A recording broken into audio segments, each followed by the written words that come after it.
in Pueblo, Colorado. Let's listen in. It is so great to be here in Pueblo, Colorado. We love Pueblo.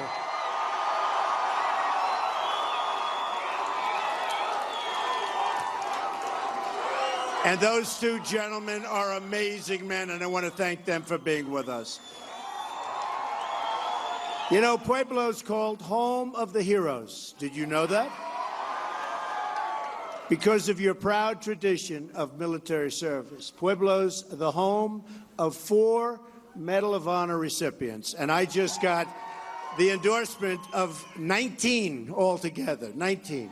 So when you have 19, that's pretty good. But you have 4, which is amazing, and as President Eisenhower said, there must be something in the water out here in Pueblo, because all of you guys turn out to be heroes. What's going on? What's going on? Is there something in the water? Give me some of that water. Colorado is home to 6 military bases. We're going to eliminate the defense sequester and rebuild our military. We're going to strengthen it. We're going to make it truly, truly strong again. Another great Colorado legacy is hunting and fishing. My sons know that very well. They're here all the time. We're going to conserve your land for the future generations, and we're going to save your Second Amendment, which is under siege.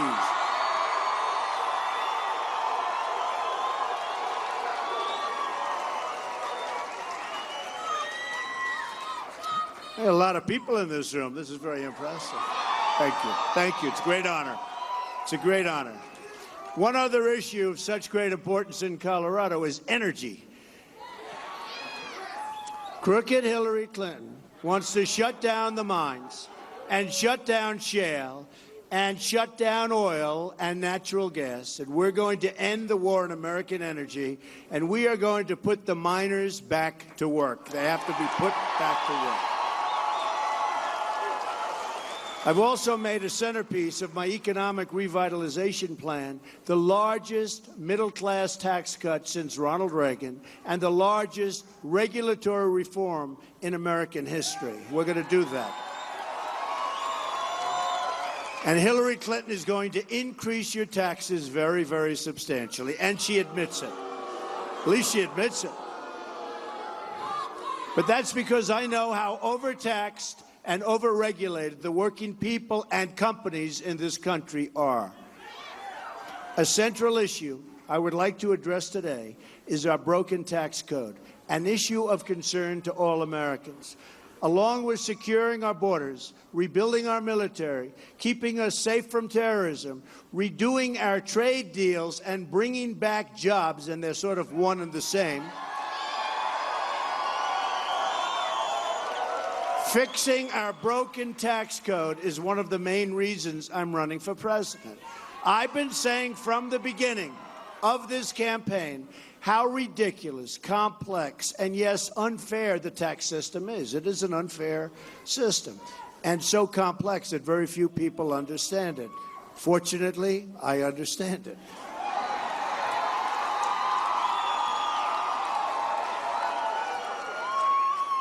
This is not the fault of the IRS, but the political class that is owned outright by the special interests and lobbyists, believe me.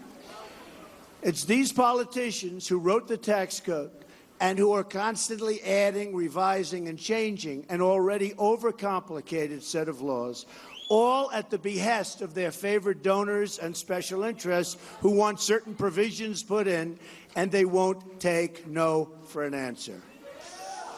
It's thousands of pages long, and almost no one understands it. The average American would need an army of accountants and lawyers to wade through it. Many so-called experts, due to their sheer size and complexity of the code, don't have a clue what these pages represent. These are experts. They get paid, and they don't even know what it represents. The unfairness of the tax laws is unbelievable.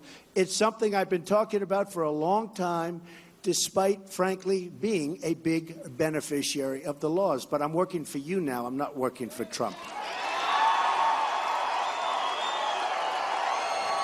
Believe me.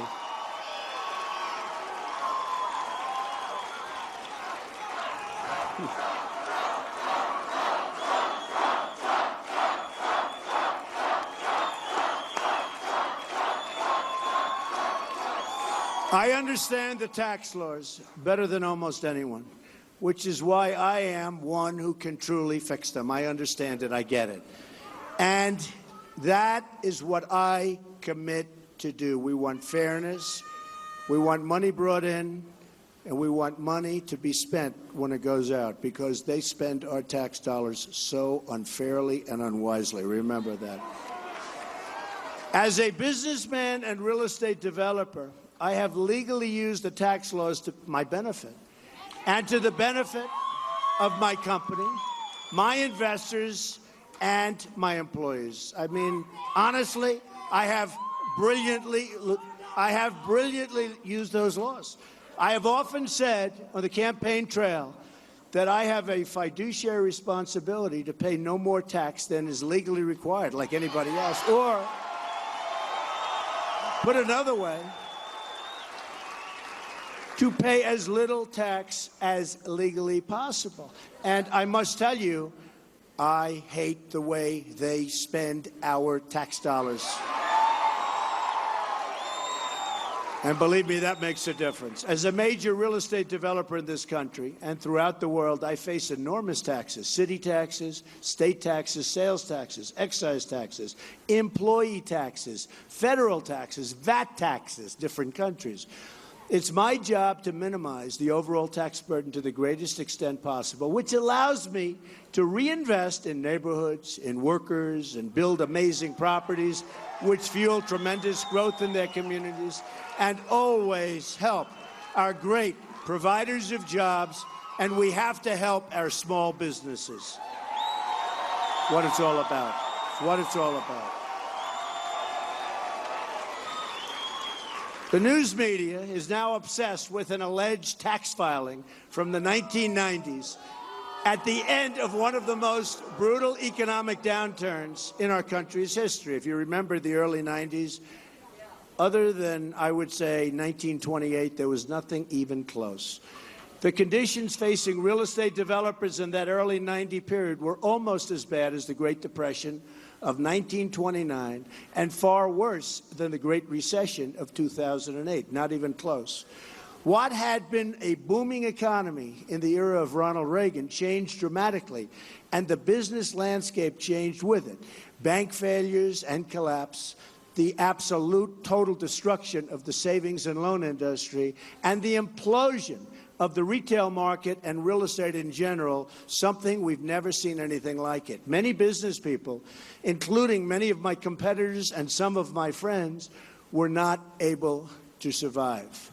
Companies, jobs, and opportunities were lost, and lives were destroyed, as tens of thousands of people were put out of work. Some of the biggest and strongest people and companies went absolutely bankrupt, which I never did, by the way. Are you proud of me?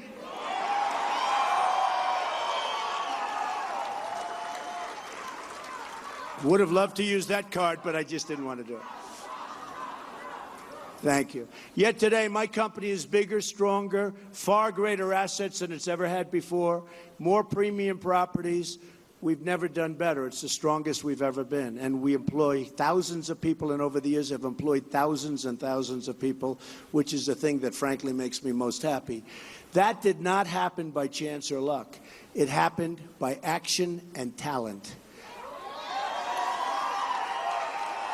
A lot of talent. I was able to use the tax laws of this country and my business acumen to dig out of the real estate mess, you would call it a depression, when few others were able to do what I did. In those most, if I'm a star, thank you, you are too.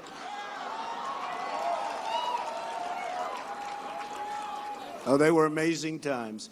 In those most difficult times, when so many had their backs to the wall, I reached within myself and delivered for my company, my employees, my family, and the communities where my properties existed, and I really delivered. Those who spend their entire lives within the confines of government work and who know virtually nothing of business fail to understand the skill, dedication, the sheer grit it takes for a company to climb out of an economic depression of the scale we had in the early 90s.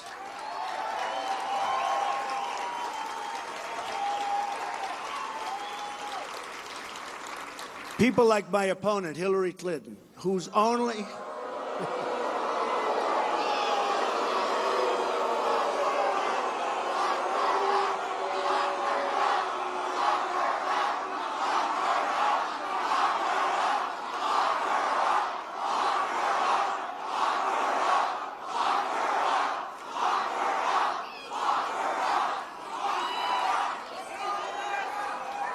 Folks, let's win on November 8th. Okay, let's just win.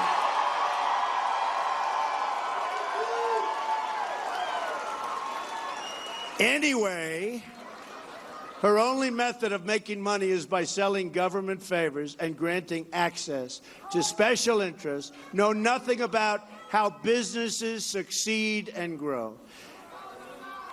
Hillary Clinton has never created a single job in her entire life.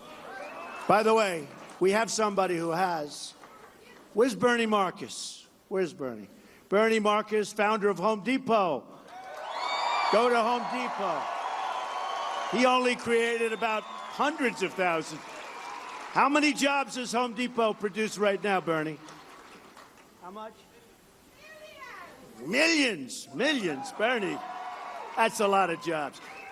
A great guy, a great man, an unbelievable entrepreneur, and somebody that put a lot of people to work. And Home Depot is a terrific company. And thank you for being here, Bernie. Appreciate it. Thank you. They haven't added a single dollar of value, people like Hillary, to the American economy. Hillary Clinton hasn't made an honest dollar in her entire life. All she does is takes from you, takes from your country, and peddles influence to donors, special interests, and foreign actors for astronomical dollars like you've never seen before. It's corruption of the highest order. You know it, I know it, she knows it, and plenty of other people know it, but they're not doing anything about it. Well, I made my money as a very successful private business person, following the law all the way. Hillary Clinton made her money as a corrupt public official, breaking the law and putting her government office up for sale. And now she's running for president. By her own account, Hillary Clinton left the White House dead broke. She said, dead broke.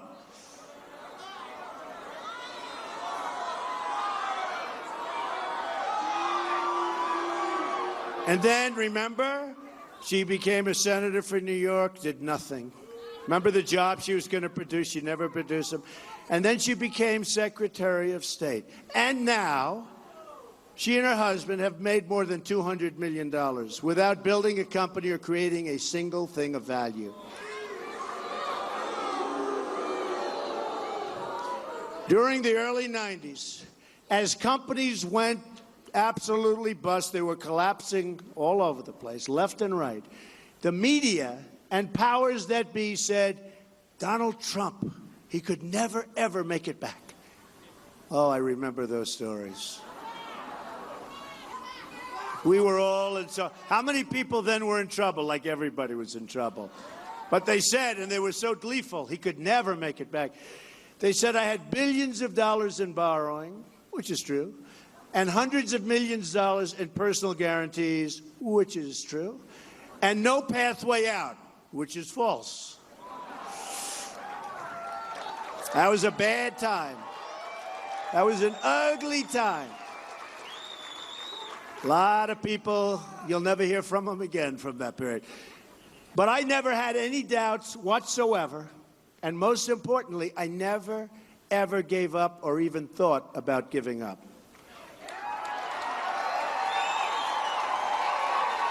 That's because I knew in my heart that when the chips are down is when I perform the very best. That is always when I perform the best. It's when I make my best decisions, judgments. Remember Bernie saying Hillary Clinton has bad judgment. And honestly, my single greatest asset probably is temperament, because if you didn't have the right temperament, you could have never escaped that financial jungle, that's for sure. Single greatest asset is my temperament. And I have a temperament for winning. You have to win. We have a temperament, all of us, for winning.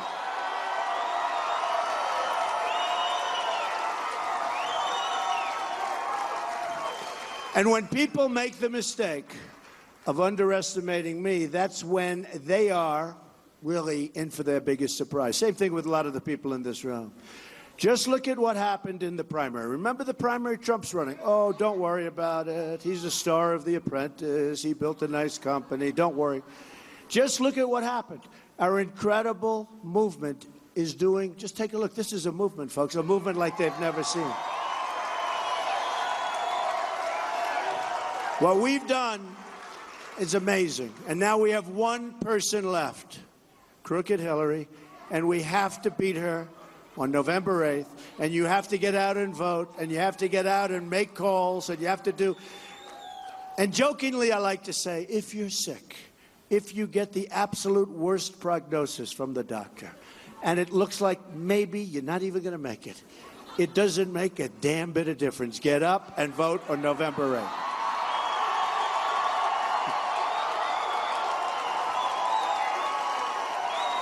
But the reason I never felt endangered, really, and I never did, I never felt endangered during the real estate downturn, I guess I didn't read the stories, was that I knew myself, I knew my business, I knew the financial system, I knew the tax code, and most importantly, I knew how to fight, because that's what you had to do. That was fight. And that's what I am. I'm a fighter. And I'm now going to fight for you. I'm not fighting for me anymore. I'm fighting for you. Fighting for you. With my knowledge, I knew that I would make a comeback without question. I had never had a doubt in my mind. And again, I don't know. I don't even think of it as a comeback. It was just like, we had tough periods, good periods, tough periods. We just knew that things were going to be just fine.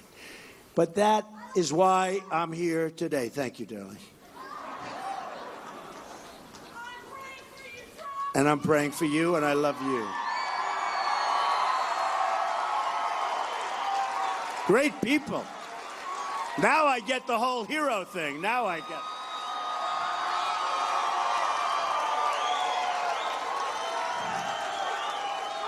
But that is why I have left private business to go into public life. If you would have ever told me that I was going to be doing this. Now, had I known I was going to be doing this, I would have commenced with certain television interviews, radio interviews. I would have said things slightly differently. And I wouldn't have had as good a time in life and as much fun in life, but it would have made my life as a politician a little bit easier, right? And these people, holier than thou, they never say anything around the breakfast room table, do they? They never do. Bill and Hillary never say anything like this around the breakfast. Can you imagine what they say? Well, they talk about deplorables and irredeemables, right? Hey, talk about that. You're deplorable, you're irredeemable. I think irredeemable might be worse if you think it. Everyone talks about deplorable. These are the greatest people in this room and many other rooms like it. We've seen hundreds of thousands of people. These are the greatest people. And really importantly, we're going to make it great for all of the people. It's not my people or people that are voting for me. We're going to make it great for all of our people in this country. But I'm doing this.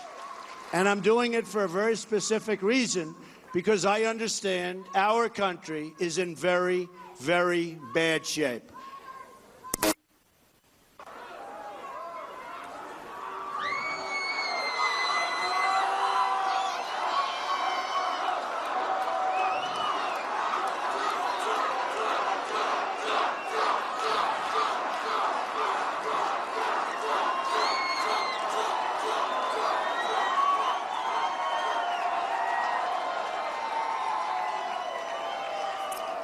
That's all right.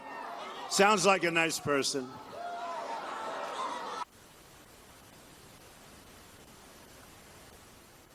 Oh, I thought that was the Commission on Presidential Debates I was working. I said, I didn't know they were here.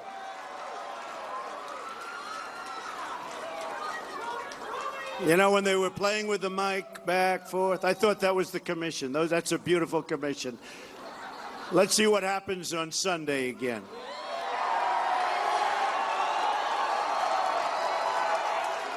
My biggest opponent was the microphone. And now our country is in need of a major comeback. It needs one now just about more than ever. We owe $20 trillion in debt, doubled during Obama's period as president. Doubled. Think of it. But that's only part of the story. We have over $100 trillion in unfunded liabilities, and we have a budget that's out of control with annual deficits.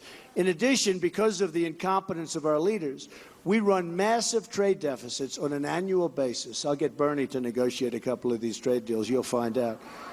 And we now have almost $800 billion a year in trade deficits. And you say to yourself, who are these people negotiating our deals? Our country is broke. It's broke. And the worst part is that with all of the money we spend so foolishly all over the world, stupidly all over the world, we protect other countries with tremendous losses. And we want to protect countries, but they should pay us the proper amount. Why should we be losing money?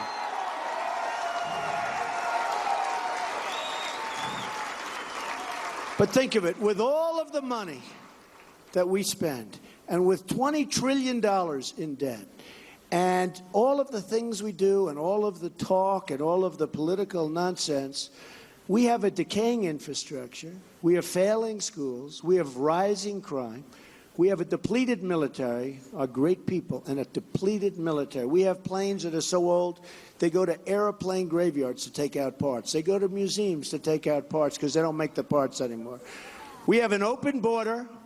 We have an economy that can't create full-time, high-paying jobs because our jobs, our great jobs, many of them have been... All right, we are still monitoring Donald Trump, making light of what seemed to be a disruptor there and joking about the debate commission, and maybe they deliberately silenced his mic, an issue that has come up again and again from that debate. Charlie Gasparino has been following this closely. You know, Charlie, if he responds on these tax charges the way he did in this speech in the next debate with Mrs. Clinton, he might succeed in putting this issue to bed. What do you think? I agree with you 100%. This is the perfect speech. It's a speech that in variations he should have been given throughout the entire campaign every day, every single day. He should be talking about this economy, about the sleaziness of the Clintons over the years, and he should essentially elide through the bad parts, like whether his tax returns get leaked, and he should ignore the Miss America stuff or Miss Universe. Go on offense and don't be on defense. On the economy, he's got the best issue. It's what many people on Wall Street, who are his supporters, who would like to give him more money but are worried they're throwing good money after bad, would love to hear him just focusing myopically on the problems with this economy, how he's going to change the tax system so he pays more taxes in the future by cutting those loopholes, how he's going to end... But he's got to do what he's doing here next week. Every day. And you know, Neil, the other thing is he also has to be much more prepared to talk on issues in this next debate. I think this is a big thing for him. He's got to come across coherent on issues. Thank you, buddy. Always great. Charlie Gasparino, I apologize for the brief time with you. No problem. In the meantime, is it fair the way the media presents these issues? We're going to take a classic example right after this.